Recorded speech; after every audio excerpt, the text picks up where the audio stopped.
O áudio que vocês vão ouvir agora é parte do podcast Xadrez Herbal. Caso vocês queiram ouvir mais sobre esse assunto e outros temas de política internacional, é só ir em xadrezverbal.com. Bem, passemos agora para o match no qual eu, Felipe e a Silvia daremos aquele tradicional peão pela nossa quebrada latino-americana. Ex-presidente argentino Alberto Fernandes diz que foi desconvidado como observador de eleição na Venezuela. O Alberto Fernandes escreveu nas suas redes sociais uma carta dizendo que ontem, no caso, ele escreveu na quarta-feira, dia 24 de julho, né? Então ele se refere ao dia 23, né? Ontem, o governo nacional venezuelano me transmitiu sua vontade que eu não viaje e desista de cumprir a tarefa que me foi dada pelo Conselho Eleitoral. A razão que me foi dada é que, na opinião do governo, declarações públicas feitas por mim a um meio de comunicação nacional causaram desconforto e geraram dúvidas sobre minha imparcialidade, né? O que o Alberto Fernandes disse então? Que se o Maduro for derrotado, o que ele deve fazer é aceitar, como disse Lula. Quem ganha, ganha, quem perde, perde. Vou fazer o que me pediram, ser um observador das eleições para que tudo funcione bem. Claro, esse é um resumo, né, da carta do Alberto Fernandes e um dos principais tópicos do nosso programa de hoje, obviamente, vai ser as eleições venezuelanas deste final de semana. E a nossa querida Silvia está em Cúcuta, né, na Colômbia, na fronteira com a Venezuela. Inclusive, ela esteve durante o dia na Venezuela. Ela que está lá trabalhando pelo My News, inclusive acompanhe também a repercussão das eleições venezuelanas lá no My News, que vai contar com a Silvia, o trabalho dela, e também pode potencialmente contar com o Matias, caso a agenda permita, porque Rockstar é complicado, né? Na verdade, pai de família. Muito bem. Eu achei essa resposta do Alberto Fernandes uma tristeza, né? Porque a gente vê que ele usou todo tipo de eufemismos e circunlóquios para dizer que ele entendeu que não deveria ir, mas que não está chateado e que respeita a democracia, mas que, enfim, ele não conseguiu explicar que ele não tinha ficado chateado de ter sido desconvidado, né? Pelo menos era essa que parecia ser a intenção da carta, né? Não quis ser conflitivo, né? E ontem estava vendo o programa de entrevistas do Jaime Bailey, que é um jornalista peruano bem ácido, assim, de direita. Com o cabelo de roqueiro britânico dos anos 70. Exato. Eu discordo de muito do que ele diz, mas ele é muito agudo nas suas observações. E ele disse, bom, Alberto Fernandes tinha sido convidado para ser um observador distraído, né? E, portanto, não vai fazer muita falta. Enfim, esse é o capítulo Alberto Fernandes dessa crise regional que virou essas declarações do Maduro ao redor da expressão banho de sangue, né? Mas seguimos. E junto com isso, né, o TSE desistiu de acompanhar as eleições na Venezuela, já que o Maduro, ele primeiro, né, ele não citou o nome do Lula, mas ele usou aquela expressão banho de sangue, que vocês repercutiram no programa passado, e ele disse que quem ficou assustado devia tomar um chá de camomila, né, ou seja, se referindo ao Lula. E depois ele mentiu, né, podemos usar o verbo correto, dizendo que no Brasil não existe, né, a audição das atas eleitorais. Nem na Colômbia. Né, nem na Colômbia, e que o sistema eleitoral venezuelano é muito superior ao sistema eleitoral brasileiro. E aí o TSE, provavelmente em concerto, né, com o restante com as instituições do governo brasileiro, melhor dizendo, né, já que o TSE é uma instituição de Estado, não uma instituição de governo, disse que não enviaria mais os técnicos para acompanhar as eleições, já que o Maduro, né, fez essas acusações sem fundamento, emitiu essas mentiras sobre o sistema eleitoral brasileiro. Né? Então, a ausência do TSE, ao meu ver, né, não sei a visão de vocês, aí vocês vão discutir aí, contribui para diminuir ainda mais a eventual legitimidade do pleito venezuelano e a eventual imagem, né, de lisura ou falta de perante a comunidade internacional. Mas aí tivemos essas duas em relação ao Lula. E na verdade, somando isso ao fato de o Gustavo Petro ter decidido não enviar mais o Luiz Murillo, que é o seu chanceler, que seria o Celso Amorim deles, a Caracas, nos faz pensar, então, qual é a charada aí, né? A ideia é fazer a observação para ajudar a legitimar o resultado, que seja pró-ditadura ou pró-oposição, ou tira o time de campo porque a gente já sabe que vai ser uma fraude, é melhor a gente não estar envolvido. Não entendi direito, porque não ir, então. É bem possível que seja esse segundo cenário que você mencionou também.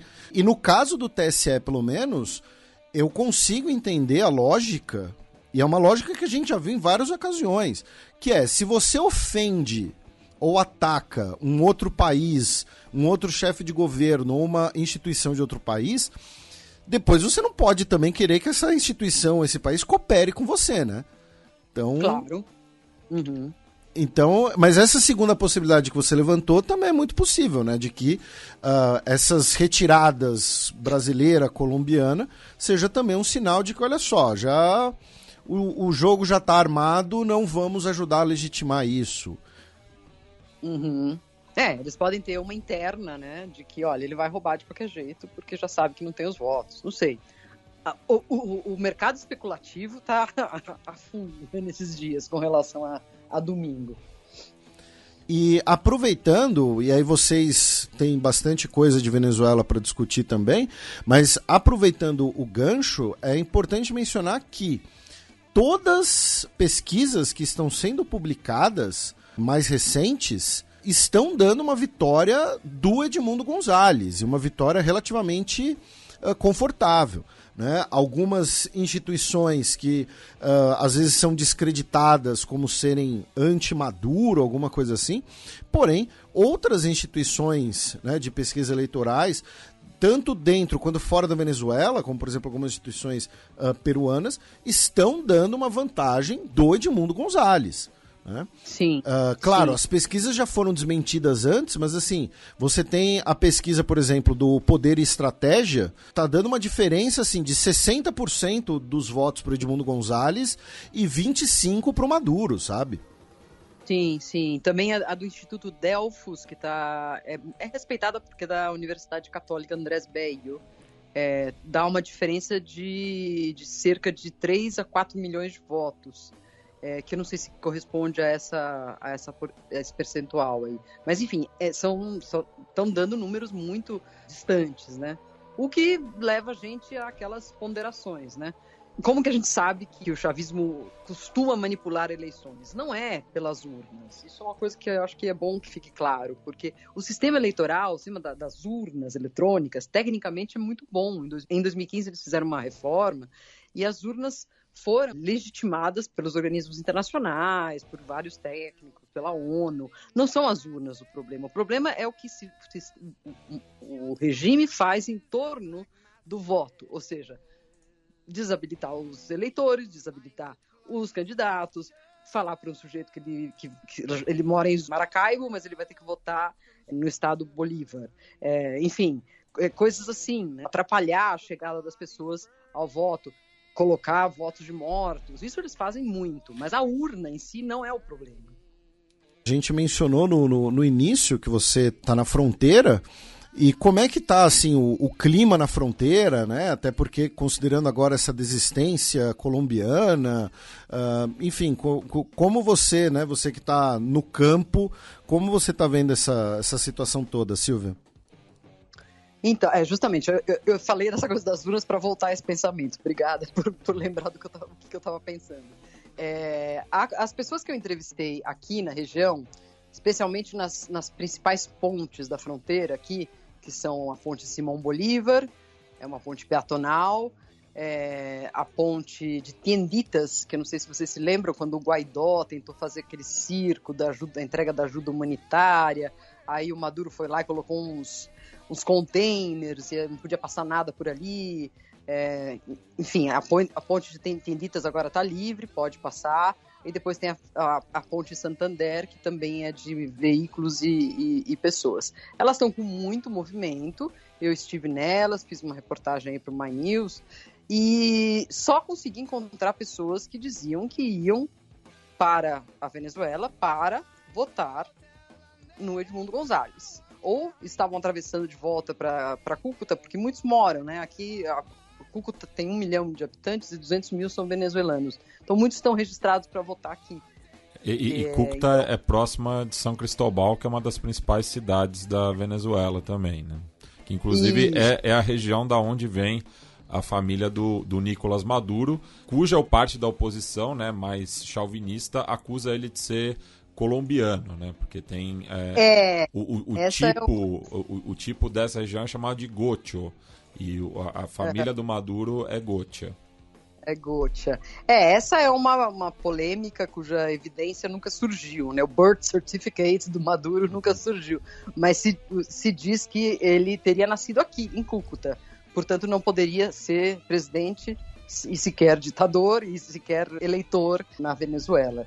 Mas, enfim, o clima nas pontes era muito ao redor disso, né? Todos estavam esperando e querendo que o Edmundo ganhe. Quem não falava Edmundo ia direto na Corina. Não, a Corina, votamos Corina, como se tudo fosse a mesma coisa. A gente notou também que fronteira é uma coisa curiosa, né? Por um lado, tinha todo o trânsito da população local, ou seja, crianças que estudam do lado colombiano e vivem no venezuelano e que atravessam com seus uniformes impecáveis, mas também os caras tentando fazer passar combustível, contrabando pela ponte, aí não consegue, aí eles dão a volta pela ponte e entram pelas chamadas trochas, que são os sendeiros clandestinos, que de clandestinos não tem mais quase nada, eles têm nome, tem trânsito, tem tudo, mas ali teoricamente não há controle, né? Enfim, é uma zona confusa, como toda zona fronteiriça, mas o humor político de todos aqueles com quem eu falei era de votar no Edmundo González, o que me faz crer que talvez essas pesquisas que a gente mencionou antes, Felipe, estejam corretas, porém que esses votos talvez não sejam o suficiente, justamente porque não é só a urna que conta, e sim tudo o que o regime costuma fazer ao redor da urna, que impede que a intenção de voto vire voto. E nisso que você, né, falou, ocorreu, né, algo hoje, né, que o Edmundo González, né, que é o candidato, ele hoje, nessa quinta-feira, dia 25 de julho, ele disse num discurso, né, com a imprensa presente, inclusive, a imprensa internacional presente em Caracas, ele disse: confiamos que nossas forças armadas façam a vontade do nosso povo ser respeitada. Né? E ele disse que é necessária uma união cívico-militar, né, no país para deter o Maduro e aproveitar todo o potencial venezuelano para isso, enfim. E isso remete a algo que a gente sempre discutiu aqui no Xadrez Herbal, e mesmo antes da sua entrada, e você, né, ao fazer parte da nossa equipe, trouxe ainda mais insumos para isso, e que muitas pessoas às vezes não percebem, não têm noção, mas que o Maduro depende das Forças Armadas, né? E para isso ele cooptou boa parte dos generais, mas sem o apoio do Padrino Lopes, o Maduro não se sustentaria no poder. Então, pensando nisso, talvez que o Edmundo González, né, esteja fazendo esse comentário. Seguramente é isso. Essa relação, esse apoio das Forças Armadas ao Maduro é o que sustenta o regime nesses anos todos. E a gente tem notícias ali, a gente ouve falar, a gente vê os colegas venezuelanos contando, os que investigam a fundo a questão do patrimônio dos militares, que eles recebem bônus anuais de $100 mil, $150 mil, bônus no Natal, bônus no aniversário do filho. Ou seja, é uma vida muito difícil, muito cara de manter, né? Então, para esses militares, custa muito tirar o apoio do Maduro, embora eles estejam vendo que o governo está uma tragédia, né? Então, já houve outras tentativas de chamar os militares para proteger a democracia, por exemplo, quando houve o levantamento ali dos insurgentes Leopoldo Lopes e Juan Guaidó, uma ocasião que eu estava em Caracas, eles foram até uma base militar, vocês devem lembrar desse episódio, a base de La Carlota, e para tentar chamar os militares, mas foram muito poucos, e os que foram, eles amarravam uma fita negra no uniforme, né, para mostrar que eles estavam contra o governo. E você via muito poucos, você via num espaço grande ali, dezenas, e depois os que acompanharam os dois políticos até a Praça Altamira não chegavam nem a 15. E, obviamente, a tentativa de levante fracassou no próprio dia. Então, não é a primeira vez que se tenta chamar os militares. E o Edmundo Gonzalez hoje, tanto nessa entrevista coletiva que ele deu, como no encerramento de campanha, voltou a fazer esse apelo aos militares. Ou seja, dependem dos militares, da polícia e das forças de segurança para que o voto seja respeitado. E o que os militares vão fazer é outra interrogante. Bem, considerando o profundo envolvimento, né, de vários generais com o governo, inclusive em temas que, né, potencialmente são crimes, para usar um eufemismo de segurança jurídica, digamos assim, ao meu ver, parte de um eventual envolvimento militar para, né, uma eventual derrubada do Maduro, caso o Maduro perca a eleição e não queira reconhecer os resultados, ou fraude à eleição de forma, né, comprovada, escancarada, é a boa e velha, né, uma solução muito comum aqui na nossa história recente, na nossa quebrada latino-americana, a anistia, né, a pizza, né, uma lei de ponto final, né, algo do tipo. Sim, claro. Se fala disso já há alguns anos, né? O presidente Juan Manuel Santos foi um dos primeiros a fazer essa proposta para os países da região, né? Que era isso na época que ele estava fazendo o acordo de paz com as Farc, né? Ele dizia a única maneira de Maduro deixar o poder vai ser se a gente oferecer para ele uma ponte de ouro, ou seja, uma saída que não signifique que ele vá ser preso se ele botar um dedinho fora do país, ou mesmo se ele não deixar o país, né? E que poderia ser essa ponte de ouro? Férias eternas na Rússia, férias eternas em Cuba, anistia todos os crimes contra a humanidade. Isso seria aceito pela população venezuelana? Eu acredito, uma senhora que eu entrevistei aqui ontem, venezuelana, dizia: eu não me importo que ele tenha aqui para cadeia ou não, eu quero que ele vá embora mesmo, totalmente, não quero mais ouvir falar dele. Então, não sei, qual é o castigo, né? Ou qual é a saída para que ele não seja mais presidente? Bueno, e passemos agora para algumas notícias da nossa política externa, a começar, né, por uma reportagem que mostra que brasileiros residentes no Japão acabam mudando de nome para evitar preconceito. Isso aqui não é nem uma notícia, né, como você falou, uma reportagem, é mais uma recomendação de leitura, né, da Fátima Kamata, porque é uma pauta que a gente já mencionou aqui, né, sobre preconceito contra brasileiros no Japão, né, sobre questões raciais envolvendo tanto japoneses no Brasil quanto descendentes lá no Japão. E essa matéria mostra, né, que muitos brasileiros que vão para o Japão, eles trocam seus nomes, especialmente seus primeiros nomes, né? Então, um exemplo dessa matéria, ela entrevista um homem que se chama Antônio, né? Porém, ele passou a usar o nome Kotaro, mantendo o sobrenome Hayata. Algo que acontecia também na colônia japonesa no Brasil, né? No começo do século passado, né? Então, é mais, como a gente mencionou, uma sugestão de leitura, digamos assim. Né? Notícia mesmo, nós temos duas. E uma é especial porque o Matias estava em loco. Pois é. Já que o embaixador da Coreia do Sul, Lin Ki-mo, né, que está se despedindo do Brasil e que viralizou por cantar sambas. Ele viralizou por cantar sambas e pagodes. Ele recebeu o título de cidadão do Rio de Janeiro e um samba onde o Matias estava. Sim, estava lá no Samba do Trabalhador, né, no Clube Renascença, ali no Andaraí, zona norte do Rio de Janeiro, tocado pelo grande Moacir Luz, né? O Samba do Trabalhador tem esse nome porque acontece às segundas-feiras, justamente para os trabalhadores do samba poderem curtir à noite, né? Porque eles geralmente trabalham no final de semana. E o embaixador sul-coreano abriu a noite, né? Cantando Não Deixa o Samba Morrer. E estava curtindo muito, enfim. E também estava presente no recinto o divino Milton Cunha, muito bem trajado, e também o Lucas Bebê, ex-jogador de basquete do Toronto Raptors, passou aqui pelo São Paulo recentemente. Então, muito bacana ver o embaixador ali cantando, se divertindo, enfim, ele que, como o Felipe falou, né, se despedirá do Brasil. E um abraço para o nosso ouvinte Matheus Vascaíno, que fez questão de tirar uma foto comigo, então tá registrado o salve para ele. E qual foi o repertório da noite? Não, daí a noite do embaixador ele só cantou Não Deixa o Samba Morrer. Num português impecável. Incrível.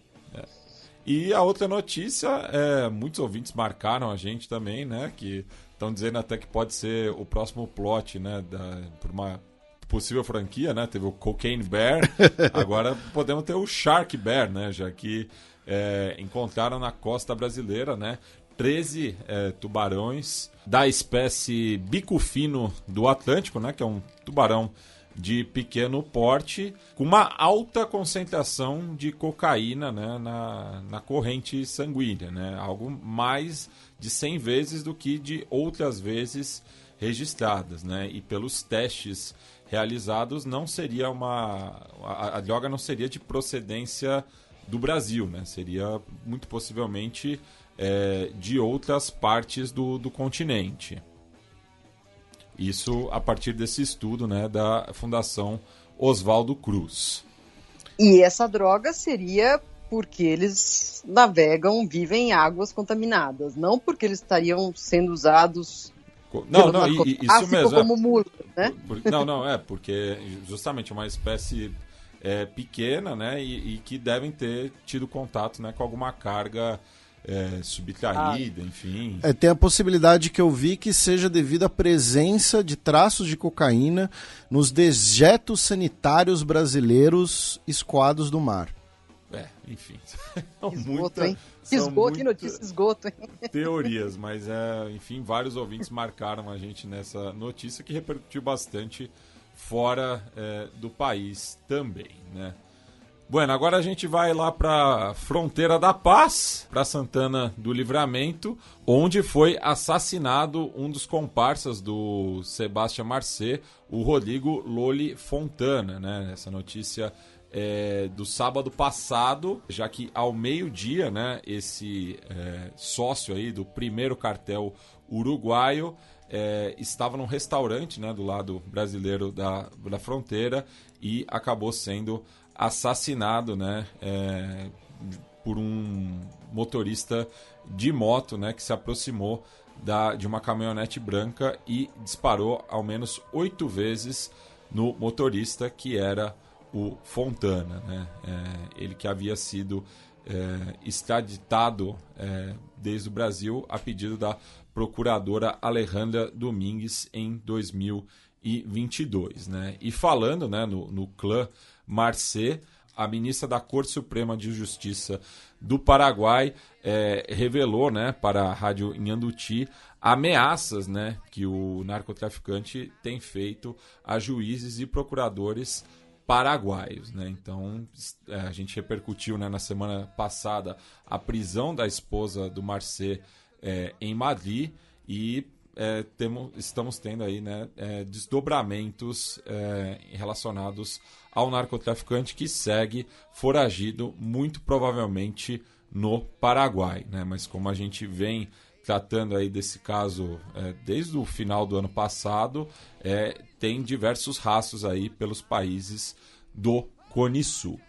Também no Paisito, né, tivemos aí um escândalo de corrupção que atingiu o Partido Nacional, já que o intendente do departamento de Artigas, que fica ali no norte do país, né, próximo também da fronteira com o Brasil, ali na região de Quaraí, acabou renunciando tanto ao cargo quanto ao Partido Nacional, né, por conta da pressão, inclusive do candidato presidencial, o Álvaro Delgado, num esquema de horas extras, né, ali na intendência de Artigas, né, enfim, uma rachadinha, podemos dizer assim, e esse caso aí pode prejudicar muito, né, a campanha dos blancos agora para as eleições presidenciais que ocorrerão em outubro, né? Então, a aprovação, né, do governo Luiz Alberto Lacage-Pou, que já vinha em baixa, tem mais esse escândalo, né, e nessa reta final do mandato. E ainda falando, né, das eleições uruguaias, né, temos aí um racha, né, dentro do Cabildo Aberto, partido de extrema-direita, né, mais militarista do Uruguai, liderado, né, pelo general Guido Manini Rios, que será o candidato presidencial da legenda, mas ainda não temos a definição em relação ao seu vice, né, já que o Manini Rios quer a Lorena Quintana, né, como a sua companheira de chapa, enquanto que a maioria dos deputados da legenda querem o Rafael Menéndez e o Eduardo Radaeli, que é um outro quadro importante, quer a Rosana de Oliveira como candidata a vice-presidenta, né? Mas, enfim, tudo isso será decidido no próximo congresso do partido. Eu tenho uma pergunta para o Matias sobre o Cabildo Aberto. Agora que a coalizão multicolor está, enfim, praticamente desfeita e o Cabildo Aberto está passando por essa transformação, você acha que ele compõe um partido político consistente? Ele tem quadros para ser um partido de oposição com candidatos a vários cargos legislativos, de intendências? O que é o Cabildo Aberto hoje e quão militar ele é? Eu acho que ele perdeu muito o fator novidade, né? Isso a gente observou durante as primárias, né? No qual ele teve menos de 2% dos votos, até porque é um partido muito personalista, né? Centrado na figura do Manini Rios, né? Tem esse recorte conservador, né? Tenta, enfim, resgatar o legado artiguista, algo que é comum a todos os partidos, né? Então esses valores nacionalistas não chegam a ser também uma novidade, né? A própria Frente Ampla, que é a coalizão de esquerda, usa as mesmas cores do Artigas, né? Que é o grande prócer, né, da República Oriental do Uruguai.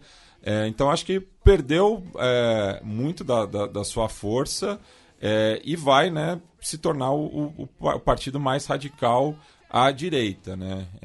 Tá inclusive à direita do próprio Partido Colorado, que foi o partido que deu sustentação ao regime militar, né, entre 1973 a 85.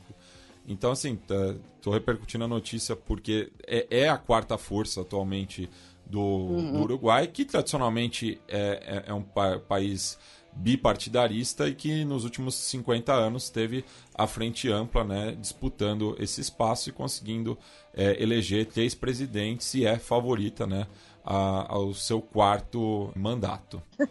Bem, agora a gente cruza o charco, vamos em direção à Argentina, também com algumas notícias relacionadas à política externa do país, né? A começar pelo pedido de desculpas à França após a vice-presidenta Victoria Villarruel chamar o país europeu de colonialista.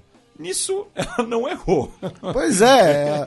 E quem pediu desculpas foi a Karina Milei, né, que é a secretária da presidência, irmã do Javier Milei, e provavelmente tema central das sessões de terapia dele, né? O Freud deve ter um espasmo quando vê o Milei falando ou interagindo com a irmã dele. E ela disse que né, pede desculpas porque não era a posição do governo e foi um infeliz comentário nas redes sociais. Né? Mas o que você falou, assim, chamar a França de colonialista, de tudo que ocorreu, era o menor dos problemas. Assim, porque literalmente a França ainda tem colônias. Isso. Não, são territórios, departamentos ultramarinos, Matias, por favor. Ah, tá. E assim, e a música... A música do ônibus foi cantada esses dias de novo por uma torcida. Não lembro qual foi a torcida que foi. Foi a do River, se eu não me engano. Do River, tá. Vai ser assunto também, né, nas Olimpíadas, né? Porque, enfim, vários torcedores argentinos estão presentes na capital francesa, né? Teve todo aquele quiprocó no futebol. Também está disputando o rugby, né? Enfim, a Argentina é forte em muitas modalidades coletivas, então essa história, infelizmente, não acaba por aí, né? Não acaba, é uma novela eterna. Acho que a gente comentou isso na semana passada, né? Que durante o último Mundial, a última Copa do Mundo, se levantou essa discussão novamente se a Argentina era um país racista, se não era um país racista. Se tinha negro, se não tinha negro, por que todos eram brancos na seleção? Aí teve gente que disse, espera aí, não são todos brancos, olha direito, não é? Enfim, tem muito essa coisa, você se acha branco ou você é branco, né? Na Argentina tem muito disso. Mas nessa questão especificamente, eu acho que o que está contando é a questão política. Vitória Villarruel é uma mulher ultraconservadora, ultra-religiosa, filha de militares, defensora da anistia de militares. Inclusive, uma notícia dessa última semana é que ela andou tendo encontros com Astiz. Astiz é o chamado Ángel Rubio de la Muerte. É um dos mais jovens, entre aspas, genocidas condenados à cadeia perpétua. E ela meio que namora a ideia de propor uma lei de anistia. Ainda não há, obviamente, base para isso, base de apoio no Congresso, mas ela é uma defensora da anistia daqueles que são mais velhos e também dos que tiveram papel, entre comillas, entre aspas, menor. Então, a Vitória Villarruel foi chamada para essa chapa do Milei para compor, por ser mulher, por ser conservadora, por ser anti-aborto, por ser pró-militar. E o Milei não liga muito para essas questões de gênero, muito menos de militar, nem nada. Ele liga para economia, números, e cachorros. Essas são as coisas dele. E a Karina liga para poder, e como anda o Congresso, como o Congresso relaciona com o Ministério. Milei tampouco quer saber disso. Então, o que a gente vê aqui com esse episódio de racismo como gancho é Karina peitando-se a vice-presidente, porque Karina se impõe ali como vice-presidente informal, como primeira-dama informal, etc. Inclusive, ela parece que forçou um convite para estar na abertura dos Jogos Olímpicos em Paris, acompanhando o Milei, né? Ela não havia sido convidada formalmente, parece que houve uma pressão para que ela fosse convidada. Então, eu acho que aí a gente vê assim, mais uma vitória de Karina Milei. E ela que tem um cargo de fato, né? Que ela é a secretária-geral da presidência, né? Você citou esses dois cargos simbólicos, assim, mas ela faz parte da administração formalmente. Claro, né? Cargo esse que foi criado depois que Milei, numa ordem executiva, tipo no dia 11 de dezembro, sei lá, no dia seguinte à posse dele, ele acabou com a lei de nepotismo no poder administrativo argentino. E, ato contínuo, ele deu esse cargo para a irmã. Bom, levemos isso para Freud, né, Felipe? Pois é. E voltamos ao Rio de Janeiro agora, para uma outra roda de samba, mas com uma notícia não tão feliz, né, quanto a do embaixador sul-americano, já que na sexta-feira passada, na Praça Tiradentes, no centro da capital fluminense, uma argentina que veio ao Rio, né, para participar do Fórum Latino-Americano de Educação Musical, e um homem fizeram imitações de macaco, né, durante esse evento, algo que viralizou bastante, né, e está gerando aí um debate importante, né, porque de um lado já estão minimizando, né, as acusações de racismo, mas assim, gente, é um casal de pessoas brancas imitando macacos numa roda de samba.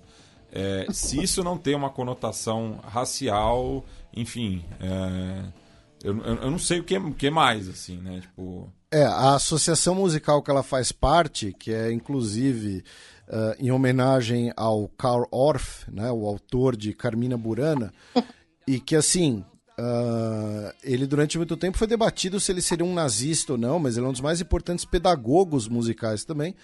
Eles disseram que na Argentina aquele gesto não tem conotação racista. Na Argentina tá liberado imitar macaco. Não. Bom, enfim. Nos estádios argentinos, quando se imita macaco, estão falando dos brasileiros. Pois é muito direto, assim, né? Não é muito. Não é uma coisa subjetiva, enfim. Ela já não está no Rio, né? Mas que ela volte ao país para ser acusada judicialmente, né? Mas é um absurdo, assim, né? E justamente a Comissão de Combate ao Racismo da Câmara dos Vereadores do Rio de Janeiro, né, pediu a identificação e punição dos suspeitos, né? Mas assim, as imagens falam por si só, enfim, não tem, assim, é um ato muito direto, muito agressivo, assim.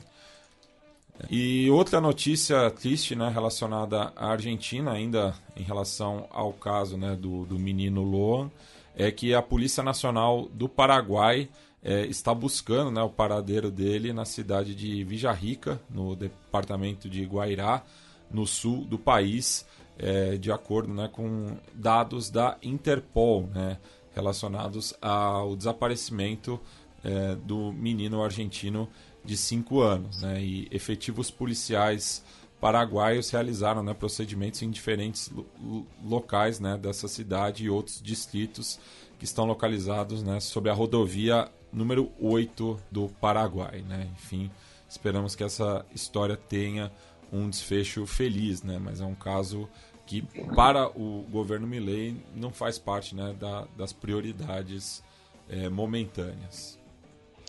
Não faz parte da agenda, e eu vejo como também um fenômeno midiático muito, como se diz em português, morboso, muito mórbido, não é mórbido, para tentar estimular as desconfianças e manter o rating, sabe, à custa da vida de um garoto, né, um garoto inocente, obviamente.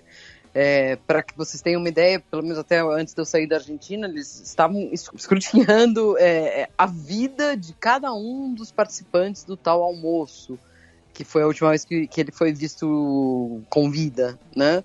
Enfim, expondo reputações, sabe? Isso eu estou dizendo, todas as televisões nacionais, as rádios, expondo a vida dos irmãos, das tias, dos conhecidos, todos que estavam naquele almoço, quase a ponto de dar os endereços onde moram e chamá-los de culpados.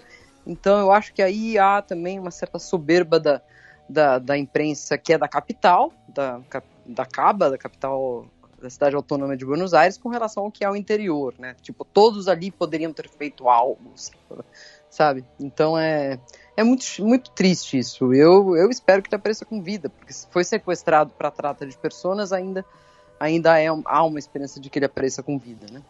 Outro caso, né, envolvendo menores de idade, né, e aqui a gente diz que pode ser um tema sensível, né, e despertar gatilhos, né, em parte da nossa audiência.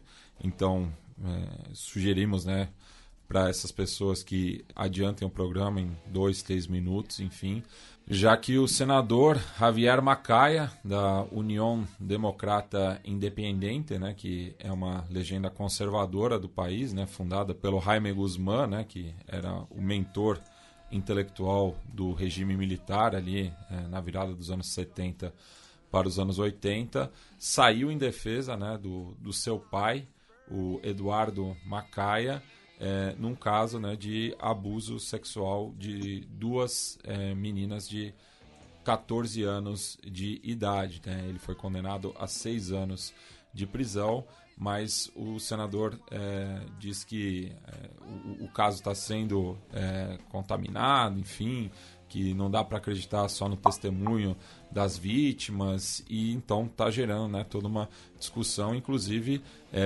com algumas organizações pedindo até a renúncia, né, do senador, né, que deixe o Congresso, né, mas enfim, um caso aí que está repercutindo bastante, né, no país transandino pela sensibilidade também, enfim, né, e que inclusive uma das netas, né, do Eduardo Macaya testemunhou contra o próprio avô, né, então mostra aí a gravidade das denúncias, né. É muito interessante, até penso no caso Alperovitch, na Argentina, né, com esses líderes antes inquestionáveis e considerados impunes, né, acabem caindo finalmente depois de anos e anos de abusar de mulheres vulneráveis, né. É uma boa notícia nesse novo mundo.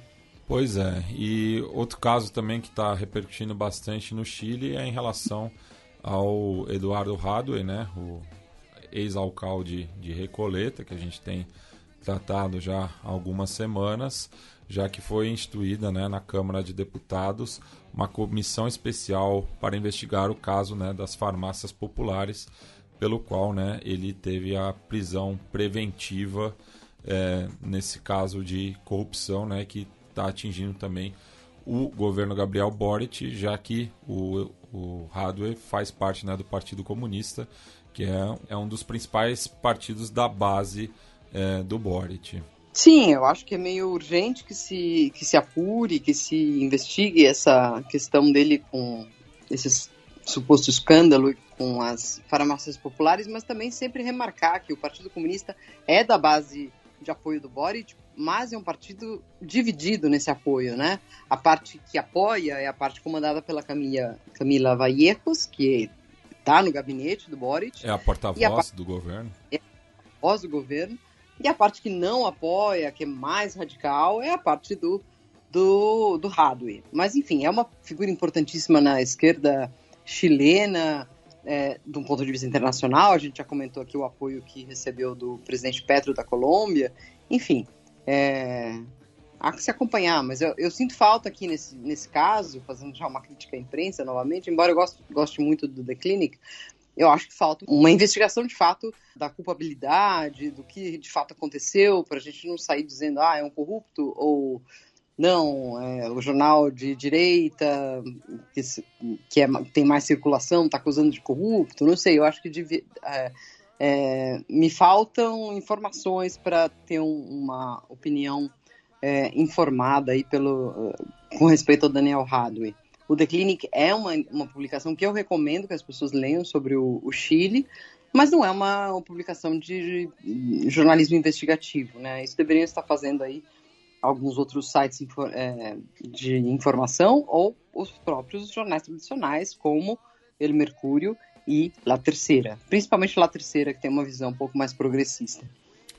Pois é, a gente vai agora para o Peru, com duas notícias relacionadas também a condenações, enfim, já que a Corte Suprema do país ampliou de 14 a 18 meses a ordem de prisão preventiva, né, contra o ex-presidente Pedro Castillo por conta, né, da tentativa de dissolver o Congresso em dezembro de 2022. Né? Com isso, ele permaneceria detido até dezembro de 2025 com outras penas conjuntas. Né? Só que a Procuradoria ainda tenta, né, uma condenação de 34 anos de prisão pela tentativa de perpetrar um golpe de Estado no país, né? E ainda relacionado, né, à sua ex-legenda política, né, o Peru Livre, o Poder Judicial também ordenou 12 meses de prisão preventiva contra o fundador da sigla, o Vladimir Cerrón, por medidas restritivas ditadas no processo, né, chamado Antalcis, o qual ele seria parte, né, de uma organização criminosa junto a Martim Belaúnde Lócio, defraudando, né, o Estado com mais de 26 milhões de soles, né, através de obras que executaram quando era presidente regional de Junín entre os anos de 2011 e 2014. Né? Então, um caso da década passada, mas que está repercutindo ainda hoje. Sim, no caso do Vladimir Cerrón, porque ele foi governador da província de Junín, e ele, nesse período, foi acusado e condenado por corrupção, porque a sua aspiração política era que ele fosse o candidato no ano em que Pedro Castillo se apresentou, mas, por conta da sua ficha suja, ele não pôde fazê-lo, e Castillo meio que apareceu como o marionete, o apadrinhado de Vladimir Cerrón. O que não me parece saudável nesses dois casos é que existam tantas prisões preventivas, né? A do Castillo já deveria ter tido um encaminhamento para um julgamento e começar um julgamento devido ali, já há tempo para isso. Não tem que estar tendo prisão preventiva postergada ou renovada, né?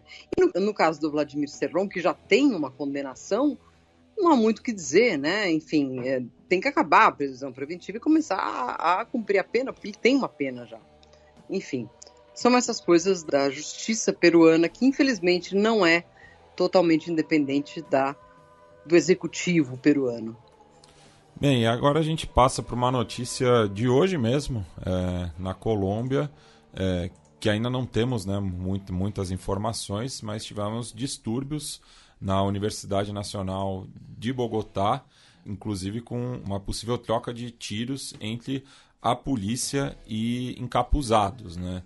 E, Silvia, você, né, que já foi diversas vezes para a Colômbia, já cobriu também essas revoltas estudantis, o que dá para falar assim em retrospectiva, né? Não nesse caso em específico. Sim, de fato eu estou na Colômbia, tecnicamente, mas estou longe dessa problemática de hoje aí, que são esses distúrbios na Universidade Nacional de Bogotá. Eu me refiro sempre ao ano de 2019 como um ano muito marcante na América Latina, em que muitos estudantes e manifestantes saíram às ruas para fazer manifestações anti-governo, e a Colômbia não foi essa exceção, e foi a partir dos estudantes que começaram os protestos ali por setembro, outubro, depois do Chile, né? O Chile foi o grande carro-chefe dessas manifestações, mas a Colômbia veio na sequência. E muitos começaram entre os estudantes. Há, inclusive, alguns heróis, mártires, né? Estudantes que foram mortos pela ESMAD, a famosa polícia... a tropa de choque, né? É a tropa de choque, exato, da Colômbia. Então, esse tipo de enfrentamento causa muita preocupação num país que vive um contexto de violência já há muitas décadas, embora amainado, acalmado por leis, por processos de negociação, etc. Mas a violência é uma constante na Colômbia, não há como negar. Então, quando esse tipo de coisa acontece, é bom a gente abrir os olhos. Acho importante o xadrez verbal agora estar mostrando isso, porque isso pode crescer. Por enquanto, não me parece algo muito grande, pelo que eu li rapidamente hoje nos noticiários, mas eu acho que pode vir numa escalada em que a gente pode passar a se preocupar com o que acontece aqui nesse país. E outra notícia de hoje, né, que também a gente deve repercutir mais na semana que vem, mas acabou de ser anunciado, né, foi a prisão do narcotraficante Ismael El Mayo Zambada, um dos fundadores do cartel de Sinaloa, e do Joaquim Guzmán López, né, um dos filhos de El Chapo, também da mesma organização. E o que chama a atenção, né, em relação ao El Mayo, né, e que ele acabou se entregando, né, às autoridades estadunidenses, porque já vinha, né, aí uma operação desde o começo do mês pela sua captura, ele que está há cerca de 40 anos foragido da justiça. E era um narcotraficante que não ostentava, né, inclusive tem muitas poucas imagens dele, né, registradas, né, então é um caso que vai ter bastante consequência aí nas próximas semanas e meses, né, Silvia? Seguramente. E esse perfil do El Mayo que você passou realmente chama atenção, porque o filho do El Chapo há muitos vídeos dele, inclusive há vídeos dele comandando os seus subordinados, alguns falando com o pai, enfim, e ele é um cara um buen moço, como se diz na Argentina, né? Tipo, enfim, a good looking guy. E ele tem tudo para ser um cara carismático à frente do cartel de Sinaloa. A prisão dos dois parece bastante importante, e eu acho que, enfim,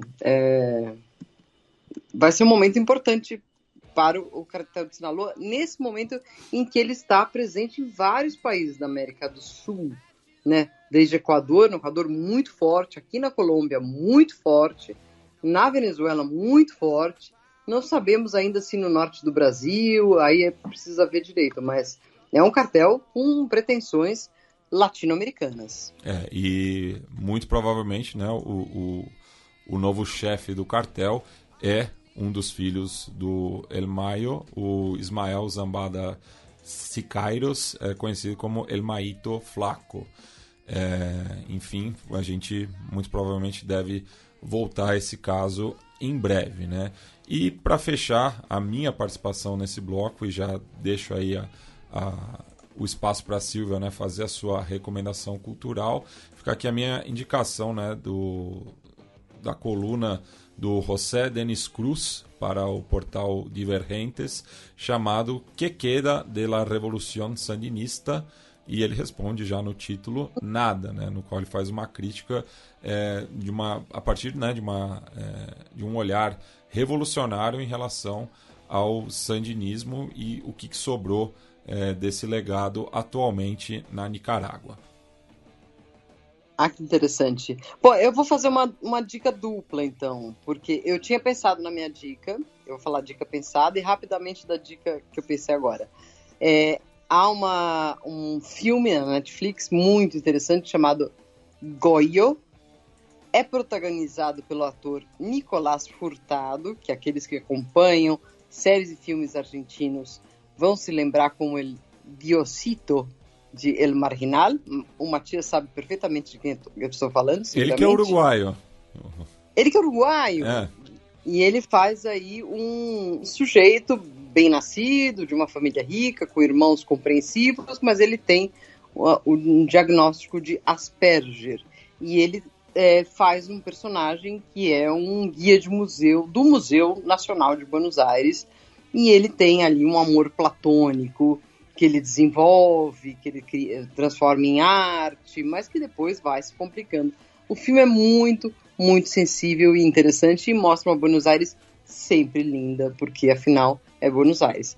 Então, já que nós falamos... E eu até puxei aqui a ficha do filme, que tem participação também da Soledad Villamil e do Pablo Rago, que estão, né, em O Segredo dos Seus Olhos. Totalmente, eles são os irmãos do Goyo. Então, é um filme com o melhor do casting argentino. E a Cecília Roth também. E a Cecília Roth, uma veterana. Uma das musas do Almodóvar, né? Ex-mulher do Fito Paz. E apesar de a gente estar falando desses nomes desses homens todos e não devíamos, ela é uma excelente atriz, né? Enfim, o filme é muito bom, eu gostei bastante. Mas, enfim, como a gente falou aqui do El Chapo, eu recomendo também um podcast da revista Vice, que se chama El Chapo, El Jefe y su Juicio, que conta a história toda do El Chapo desde o momento em que ele era apenas um serviçal ali dos outros grandes nomes dos cartéis mexicanos até o seu julgamento. Tá bastante interessante. Mas, enfim, aí ficam com uma dica dupla. O Gojo, eu recomendo que comecem a ver já.